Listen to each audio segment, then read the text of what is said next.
Welcome to Middleweight Politics, political analysis for the independent voter. I am one half of your co-hosting duo, Dan Sally. I'm Shawn Griffiths. He's the other half. And if you are one of the majority of Americans who does not sit squarely in Team Red or Team Blue, welcome home. Now, for over a decade, congressional approval has hovered around the 20% mark, and it turns out that's about the number of Americans who elect them into office. A new report released by nonpartisan electoral reform group Unite America this week showed that a combination of safe congressional seats and closed partisan primaries gives a very, very small number of voters a very, very large influence over who represents us in Washington. We're going to talk about that. But first, Shawn, I had to bring this up. So this week, I was ready to start this episode and talk about how nothing weird has happened. Like, we went a whole week. It's Thursday now, October 10th. We're going to release this on Monday, so keep that in mind. Over the course of this week, there were no attempted assassinations against Donald Trump. There were no candidates who dropped out of the race. RFK Jr. has not collected any more dead animals to our knowledge. All those things are good. They're very normal things. And then Marjorie Taylor Greene comes out and alleges that these hurricanes are the cause of them, quote unquote, we don't know who them is, controlling the weather. Yeah. Comments? Well, so here's the thing. I was just reading an article earlier today from Rolling Stone where they were interviewing a meteorologist who was saying that it's become increasingly hard to do his job because on one hand, he's trying to get all of the relevant and important information about the hurricanes and the relief efforts out to the public, which is his job. It's very important. However, because of a surge of misinformation from elected officials like Marjorie Taylor Greene, but also of just that have risen into the mainstream and into the mainstream conversation, now they also have to combat this misinformation on top of getting the information out, which just makes it harder and it puts people's lives in danger. So I think this whole notion that the government or whoever they are control the weather and can control hurricanes is obviously absurd. There's a lot of things wrong with that, but I from my end, and I'm going to say this, I want to thank all the first responders, all the meteorologists, all of the National Guards people, anyone who is involved in the relief effort, whether it's at a federal level or whether it's at a state level, FEMA, all these people for their hard work in this, because they deserve a lot of credit and they don't deserve what's happening to them right now. I'll echo that sentiment as well. And I think a couple of things. First off, on the most trivial level, I just like something to be nonpartisan. Right. At this point, I would like something to be nonpartisan. I can't watch the NFL. I can't get vaccinated. And now I can't believe the weatherman without showing my partisan cards, right? Something has to be safe from partisanship. There ought to be one universal truth we're able to agree on. And so far, meteorology has remained conflict-free. But number two, the thing you highlight here, which I'd just like to expound upon, is how this makes it really hard for people who are necessary to the functioning of civilization to do their jobs. Mm-hmm. We saw this with healthcare and first responders during COVID. We're kind of seeing it now with the hurricane, although it does seem like folks in the GOP are pushing back on this, which is great. We even see this with elections, where our system of elections, which is staffed by volunteers, is having a tougher time finding people to just do the job of presiding over polling places because of crazy conspiracy theories. You know, what's interesting is I was seeing this on Twitter this morning. When we record this is the anniversary of the 2008 instance where McCain had corrected a voter who was trying to say all these things about Obama being a Muslim and being extremist and all this. McCain had corrected her, saying that he's a family man. We disagree on policy, but he is a good man, right? Mm-hmm. And a lot of people look back on that and they see it as sort of one of these last great instances of civility in our politics that we've seen in a while. Yeah. And I reflect on that because you're right. It doesn't seem like anything is safe from partisanship these days. Something like hurricane relief, even 8 years ago, was something that brought both sides together to pass additional funding for FEMA, to make sure that states have the resources they need and are getting the support, and no one is getting in the way of that, whether it's through rhetoric or physically getting in the way of that. But now, as you point out, even hurricane relief is becoming a subject of partisan division, and it's getting out of control, really. And what we're going to talk about today actually addresses that head on. Mm-hmm. And we're going to pull Marjorie Taylor Greene back into the conversation a little later because she's actually touched by this as well. So Unite America released a report called The Primary Problem, which took a look at the effect that partisan primaries have on congressional elections, but also the effect they have on partisanship. And Shawn, given you have like dedicated every waking hour of the last 5 days to this report, I'm going to let you do the honors and explain what this report revealed. Okay, so Unite America is a nonpartisan better elections group. My group, IVN, has collaborated with them on many stories in the past. They have looked at this trend that's going on within our elections since the 2020 cycle. And what this report looks into is the amount of voters who are actually having an influence over the outcome of elections. Because what many voters are increasingly starting to realize, and what we have tried to educate voters on for well over a decade now, is that because of things like partisan gerrymandering, and really in some instances just because of just how the demographics in an area are, there are an overwhelming majority of electoral districts, both at the federal and the state levels, that are safe for one party or the other. So they're safe for Republicans or safe for Democrats to such an extent that the general election really doesn't matter very much. It all comes down to who wins in the primary. And so what Unite America has found is that because primary elections generally have a low turnout, and in some instances across the US, because of the partisan focus of the primaries, they limit or outright restrict participation in the process. You are seeing a marginal percentage of the electorate ultimately deciding the outcome of this election. So in the 2024 primary cycle, Unite America found that 7% of eligible voters ultimately decide 87% of our elections because of how safe U.S. House districts are for one party or the other. And when you look at the trend from 2020 to 2022 to 2024, the gap between the number of eligible voters who are having a say in these elections and deciding these elections and the percentage of races that are being decided in primaries is widening. So in 2020, it started with 10% of eligible voters decided 83% of House elections. And you could look at a number of factors that go into that. 2020 had a higher turnout. So that also is a contributing factor to that, both in the primary and the general election. But in 2022, that went from 10% to 8% deciding 83%. And this year, it's 7% deciding 87%, almost 90% of our House races. It is astounding. And I just want to drive this home for the listener right now. What that report effectively says is that we can tell you the names of 90% of the U.S. House of Representatives before they've even been officially elected yet. Mm-hmm. Before Election Day, we can tell you that.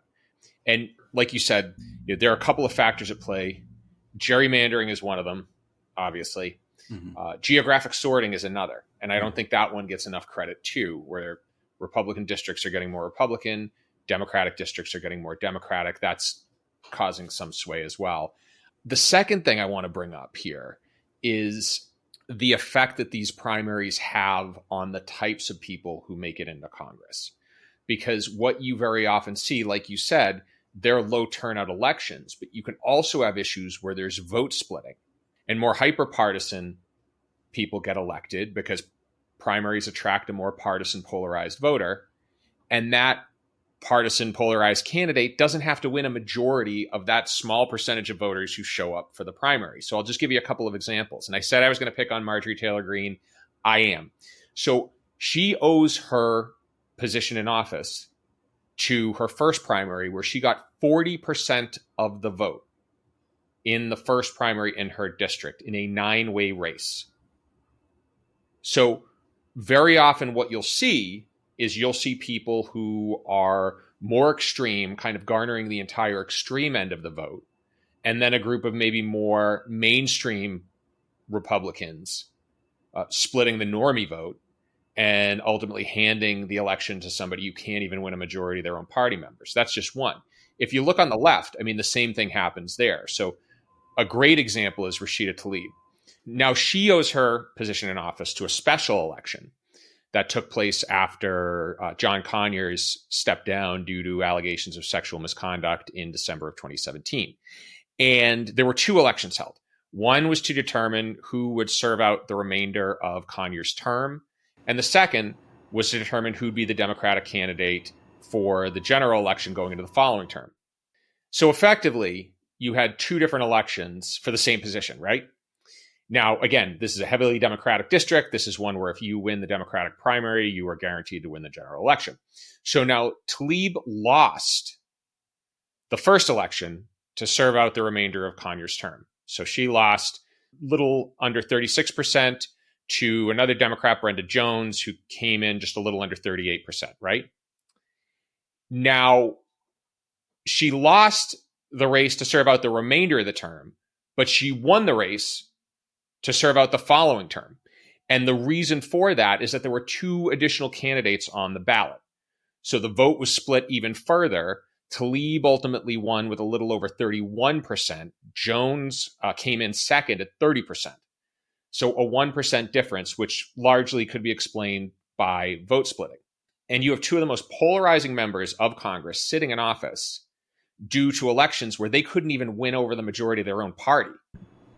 And when you go back to our conversation about the increased hyperpolarization that's happening to the point that even the 2 parties can't agree on something or can't even come together on something like hurricane relief and making sure that people who are impacted by natural disasters are getting the help they need, you can look at the fact that as the partisan bases shrink, as we're seeing more voters identify and even register as independent and move away from party labels, as the party bases shrink, so do the pools of voters who participate in these primaries. Mm-hmm. And so, yes, you're getting an instance where you're having these more extreme candidates get elected in these low turnout primaries because of things like just the number of voters who are participating, but also factors like vote splitting.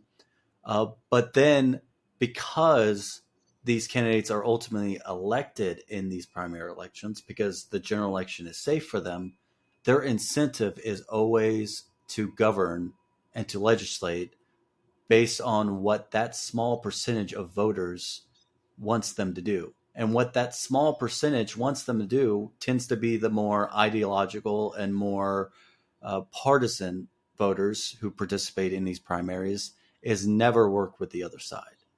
Entrench yourselves. And so we get this cycle of the smaller the base, the more entrenched candidates become.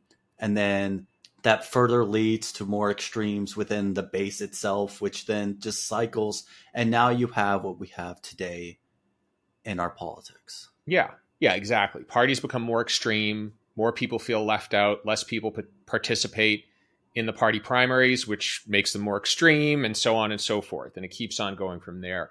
And I know I'm not speaking just for myself here when I say it feels like the majority of us are being asked to take sides in an argument between 2 people we don't agree with, effectively, or 2 groups of people we don't agree with. No, you're not alone at all in saying that, because you can see this in polling. You can see this with how voters are dissatisfied with their options in elections.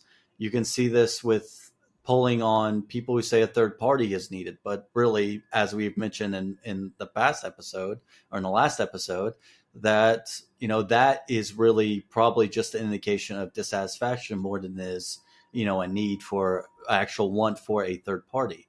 Right. So you're not alone when you say that we are stuck as voters. And I think more voters in this country are independent minded than we realize. Yeah. And they want candidates who are going to have a broad appeal, who are going to speak specifically to the needs and issues and problems that they're facing today, and who are also willing to collaborate to find lasting solutions. I would agree with you there. And if you look at polling going all the way back to when they started asking the question, what's the most important issue to you in this election, which I think goes back, I could be wrong, goes back to 92 at least, right? The issues are always healthcare, the economy, and education. Always. And if you go down that list, right, the wedge issues comprise a very, very small percentage of all voters. So you might have a very small percentage voting on abortion, or a very small percentage voting on terrorism in the early 2000s. Even during the Trump and Clinton election back in 2016, immigration was pretty low on the list, even though that was a centerpiece of it. So I think what generally happens is the campaigns and the news cycle is about these wedge issues that the two parties' bases care about, but they ignore some of the larger issues that the average American cares about, right? Mm-hmm. And I'll even put this into real terms for folks here, which is another example of partisan primaries affecting policy is Tommy Tuberville out of Alabama. You might remember when he was blocking military promotions over the Pentagon's policy of reimbursing travel expenses for service members who went out of state to receive an abortion. Now, this resulted in a backlog of high-level appointments in the military. One Marine general had a heart attack after working 16-hour days consecutively due to lack of support. So there was a serious impact in terms of military readiness, right? Now, if you go back to the primary that elected him, this is when he was running against Jeff Sessions. Now, that primary attracted about 18% of all Alabama voters. So about 500,000 voters.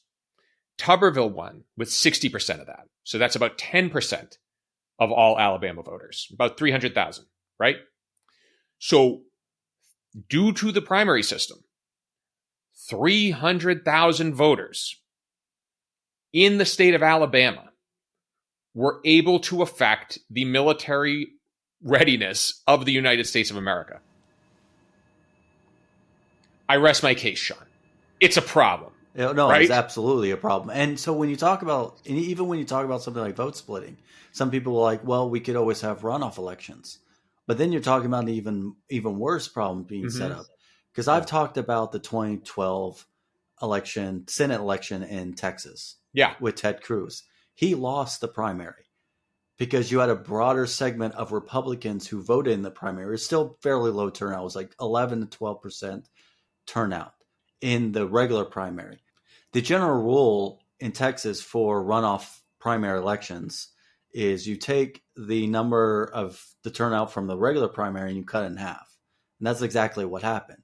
So it is easy then for somebody to just mobilize enough grassroots support, enough of the fringe, enough of the more ideological focused voters. The turnout for these now marginal turnout for these runoffs to get the win over somebody who was considered the more popular or Republican or Democrat in the case of a Democratic primary to begin with. And because you have to think about the type of person who is going to show up to a primary twice, right? The number of people who are going to show up to a primary are the most ideological. Mm-hmm. But then you ask them to show up again, you are really, really, really taking a trip into the heart of darkness there. So we've brought the listener down, Shawn. We brought them down. Now we're going to bring them up. What are some of the things Unite America recommends in this report? So Unite America specifically focuses on primary reform in particular, because for that organization and for a lot of reformers, they understand that this starts with primaries. So Unite America recommends in their report and in their advocacy for a more nonpartisan primary system, similar to what you see in Alaska with the top 4 system in there, or in California with the top 2 system that the state has. And what you have found with a nonpartisan system, particularly when it is paired with a voting method like ranked choice voting in a state like Alaska, is a more moderating effect on the candidates. And we have research that points to this. In Alaska, you could look at the 2022 election results, and you could see U.S. Senator Lisa Murkowski was able to hold on to her Senate seat despite opposition from some of the more party loyal members of her party's leadership, or even the Trump loyalists, you might call them as well, because Lisa Murkowski was not only one of the few Republicans who was willing to support impeachment of Donald Trump, but was willing to vote on his conviction in the Senate. And that got the party leadership angry. And so she faced a serious ideological challenger in that race. But because she was able to amass a coalition of support from enough Republicans, enough Democrats, and enough independents, she won re-election. And you could say the same for Mary Peltola, who won the single U.S. congressional seat in Alaska, was able to do the same with the same type of broad coalition. And now you see a more moderate Democrat representing Alaska in the U.S. House. Yeah, during the successive rounds of voting to give Kevin McCarthy the speakership, one of the things Peltola recommended was a governing majority coalition, where effectively a group of Democrats would coalesce with a group of moderate Republicans to elect Kevin McCarthy and get back to business. Right. So that's, I think, the thing to stress is that this system really works against ideologues. And if you take a look at the two people who are running against Murkowski and Peltola, you had Kelly Tshibaka, who was a Trump-backed challenger for the Senate race. For the House seat, you had Nick Begich, who is a more mainstream Republican, alongside Sarah Palin, who was not a mainstream Republican, definitely of the MAGA base. And so you saw the MAGA base really lost out. And this isn't just in Alaska either. So if you look at other states with nonpartisan open primaries, you get the same thing. You know, you talked about how Lisa Murkowski voted in favor of impeaching Donald Trump. The only other Republicans who voted to impeach Donald Trump who survived a primary challenge were from open primary states. The important thing to remember when it comes to the difference that a nonpartisan primary makes is that you have opened the pool of voters. You're now giving every voter an opportunity to weigh in on every candidate. So all voters and all candidates participate on a single ballot in these taxpayer-funded elections, which is another point that Unite America and other primary reform groups point out, is that in these low turnout partisan primaries, it's taxpayers are paying for them, right? They're treated as normal government operations. So if you're going to have a taxpayer-funded election system, it should work to the benefit of all voters and all candidates. And so all voters and candidates should be able to participate on a level playing field. And so the reason why you're seeing a more moderating effect, particularly in districts that normally would heavily favor one party or the other, is because all of a sudden, regardless of what district you're in, whether it's a Republican favored district or a Democratic favored district, members of the majority party know that they have to appeal to a broader segment of the electorate in order to win. And it's the candidate who does that who ultimately does win.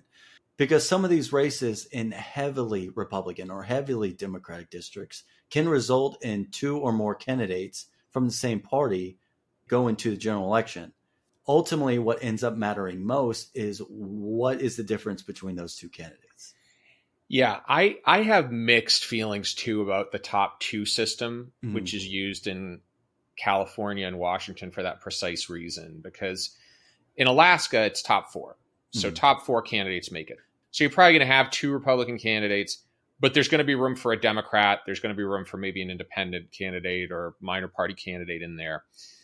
Top two typically is going to reflect the partisan lean of the district. So if you're in a heavily Republican district, you're going to be voting for two Republicans, heavily Democratic, two Democrats. And so, it's better because ultimately the minority party in that district gets to influence what kind of partisan makes it in. Right. Well, even when you look at the authors of Top Two in California, they're saying that it's time to reform the reform to have more choice. So whether that's a top four or a top five system, like what's being proposed in Nevada, having more choice in the general election, because ultimately the system worked as they wanted it to in terms of giving more voice to members of the minority party and independent voters, particularly in these districts where general elections would have been inconsequential under a partisan primary system. In a state like California, you look at districts, say in Los Angeles County, that's heavily Democratic. Some of the districts in LA County, you have 80% or so registration for Democrats. There's no way anyone other than a Democrat is going to win. And so when you have a nonpartisan primary system, though, you may have two Democrats advance, but ultimately it's the Democrat who can pull in enough independent and Republican voters who ends up taking it, because the two Democrats are going to split the party vote. And now the people who have the most influence over those elections are outside the majority party. So I definitely understand the critique of Top Two, that it's just too limited in choice.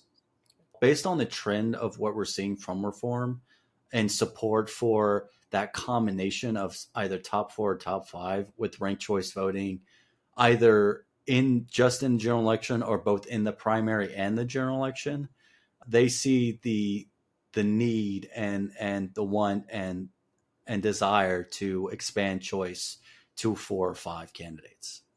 Yeah, and I think the other thing we should probably state for the record is that this isn't going to necessarily mean fewer people of a certain political persuasion in Congress. Right. So Berkeley, California is still going to vote very, very much to the left. Right. And rural Georgia is still probably going to vote very, very much to the right. So you're still going to have people on the far left and far right. But on the whole, these people are going to represent the majority of the voters in their district and not just a partisan slice of their very partisan district. Right, because it gets to the incentive for the candidate. And under a partisan primary system, their incentive is to govern and legislate to what a partisan minority wants them to do, because those are the people who vote in the primary. But when ultimately you expand the voting pool that decides the outcome of an election, the incentive is to have a broader appeal as a candidate and to govern to a broader segment of the electorate. Now, so there are 6 states pushing for some variety of nonpartisan open primary, and 1 district. Shawn, can you guess what that district is? No, it's Washington, D.C. There you go. The District of Columbia. That's right. So they all have some sort of reforms in play to help remedy this problem. Any specific state you want to talk about here? Anyone that's specifically interesting? Well, 5 different approaches to primary reform are on the ballot in these states. So when you look at them, there's Arizona with Prop 140. There's Colorado with Initiative 310. Montana with CI 126. Nevada with Ballot Question 3. And Idaho with it's 1. Sorry. You were doing that off the top of your head. What? I was reading the notes. Oh, yeah, I'm doing this off the top of my head. And Idaho with Ballot Question 1. Look at you, cross the finish line with all of those. That's 100%. Yeah. I thought I was impressed when you answered District of Columbia, but Shawn, You've blown me away. Oh, well, I mean, I've been reporting all this for years, but also just, I published an updated article, kind of an in-depth guide to all 7 of these races. So All right. all this stuff is pretty much ingrained in my mind, except when I'm put on the spot, and then I try to reflect on it from memory instead of looking, in the notes in front of me. But all of these races present unique opportunities. You're talking about the voting rights of really over 4.5 million people when you take all of these ballot measures to account. Now, some of these states like Arizona and Montana, they do already have primary systems in place where an independent can participate. They can request a party ballot, but their choice is limited to the candidates of that single ballot. And Arizona is in particularly an interesting case because all Prop 140 does is eliminate party primaries. It leaves the system up to the legislature, and if the legislature doesn't do their job, then allows the Secretary of State, who's the chief elections officer, to decide what nonpartisan system the state should use. The only thing that Prop 140 does is say no more party primaries. And in the case of the presidential preference elections, if parties want to continue to keep them closed, they got to pay for them. Yeah. I find that a very interesting take. Now, opposition to this is focusing on ranked choice voting, oddly enough, even though that's not required in Prop 140. However, they know that optically, and probably polling shows that ranked choice voting, at least in Arizona, is not as popular as nonpartisan primaries would be for voters. And so the opposition is focusing on that. But again, it's not a ranked choice voting measure. And in fact, ranked choice voting is only proposed in the initiative as a hypothetical to how the legislature could handle general elections when they change the primary election. I want to highlight something here you said, which is taxpayer-funded partisan primaries and the fact that the parties actually write the rules. Mm-hmm. Because I think a lot of people don't understand this, that party primaries are very often written to benefit certain interests within a party. So one of the things you and I have talked about is how during the presidential primaries, both Trump and Biden altered the rules of their own party's primaries in order to more or less guarantee them the nomination. Mm-hmm. Those were taxpayer-funded initiatives. So taxpayers were paying so Trump and Biden could put their thumbs on the scales and ensure themselves the nomination of their party. Mm-hmm. And this is happening at a micro level for a number of different offices.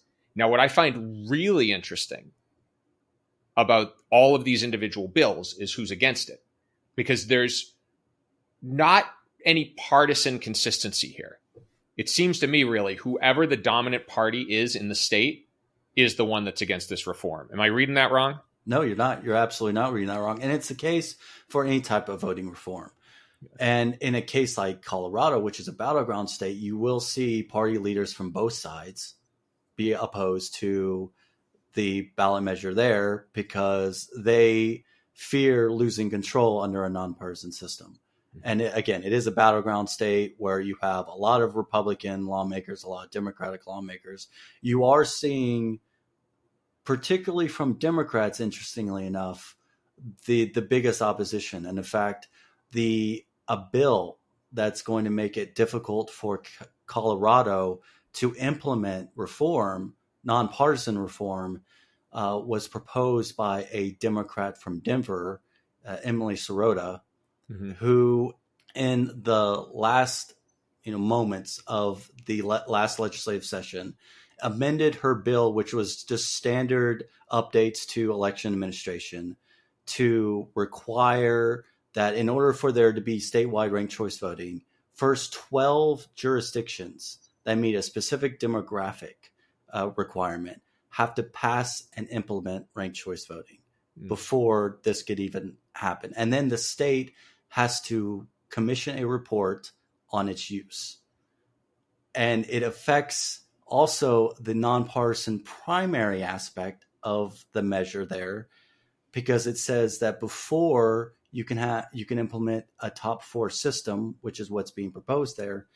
You have to meet all these ranked choice voting requirements as well. Now, the bill was signed into law by Governor Jared Polis.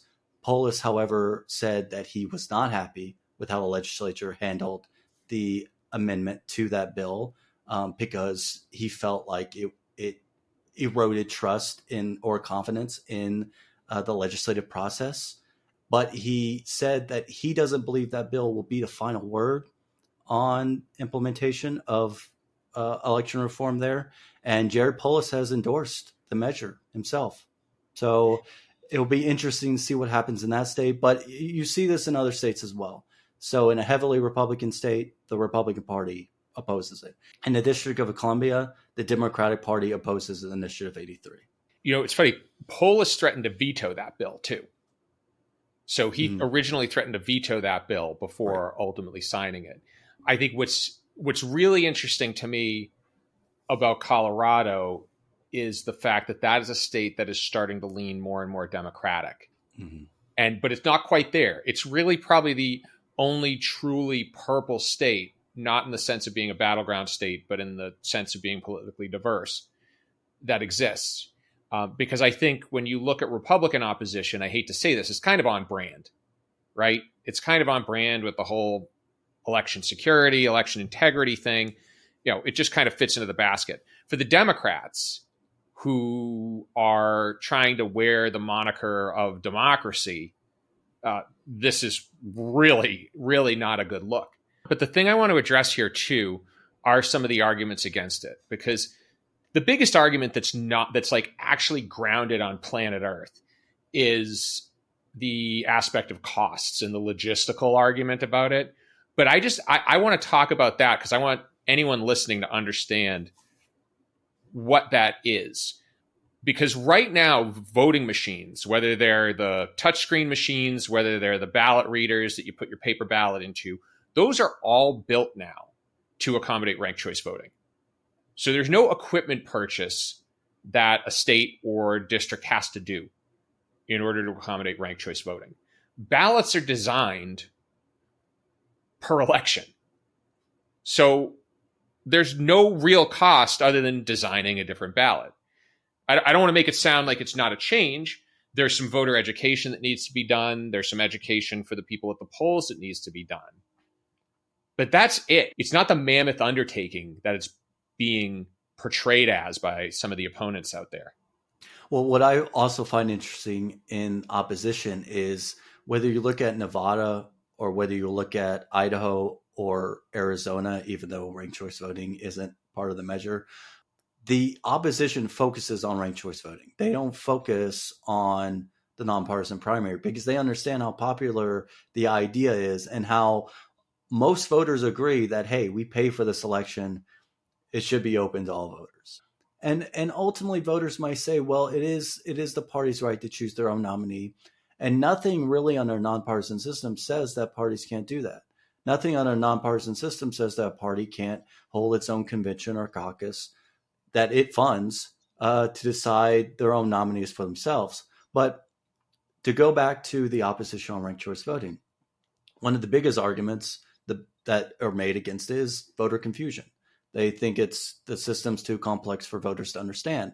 In Nevada, for instance, opponents point to a report from the University of Pittsburgh that said that in various jurisdictions that I looked at, including jurisdictions that used ranked choice voting for the first time, like Alaska, what they found is that 1 in 20 voters could make a mistake on their ballot. But they misrepresent that number by saying that these are ballot rejections, because the same study shows that when you look at the ballots that were rejected, at most you're looking at half of 1 percentage point. And when you look at exit surveys from a variety of sources on use of ranked choice voting, once voters have an opportunity to use it, even if initially they were unsure of it or concerned they might be confused by it, after they use it, they find that it is at least somewhat simple to use. At least that. Most voters find ranked choice voting, once they have an opportunity to use it, easy to use, because for them, it's just ranking candidates. You would anything else in your life, like you would your favorite foods or anything else, right? You just rank first choice, second choice, third choice, etc. I would agree. There is an added level of difficulty to ranking your candidates in order of preference, right? But you know what's even easier than voting for one candidate, Shawn? Monarchy. Monarchy is way easier. You just wait for the monarch to die. The monarch's eldest son takes his place. It's easy. It also doesn't work too well. I think we've seen that monarchy concentrates decision-making in the hands of one person, and we're better off concentrating it in the hands of many people. Mm-hmm. And in my mind, the current system does not concentrate it in the hands of as many people as it could. And these reforms open it up. No, I think you're right on. I think, with democracy comes a little effort on the part of the voter. It does emphasize the need for voter education, but that's entirely on county clerks and elections officials, people who are either elected or appointed or hired for the role of election administration, to make sure that voters are properly educated on any voting method, because you see people make mistakes even on a choose one method. They double vote, they bubble in with the wrong ink. They make what is just common human error. And people make mistakes. Yeah. Right. And that's what you'll see in ranked choice voting too. But with any system, any new system, it does take some adjustment, does take some learning how to do it. But once people get accustomed to it and fully understand it, it's easy as 1, 2, 3. I think we live in a country where millions of people have their own fantasy football leagues, and that is infinitely more confusing than ranked choice voting. So I think we're going to leave it with fantasy football there, Shawn. I think that's a nice light note. We brought up the mood a little bit there. Thank you very much for listening. If you like what you heard today, please make sure to leave this podcast a review, leave a comment, and if you didn't like it and could keep it just between us, that'd be great. We will be back next week. Thank you for listening to Middleweight Politics. Stay purple.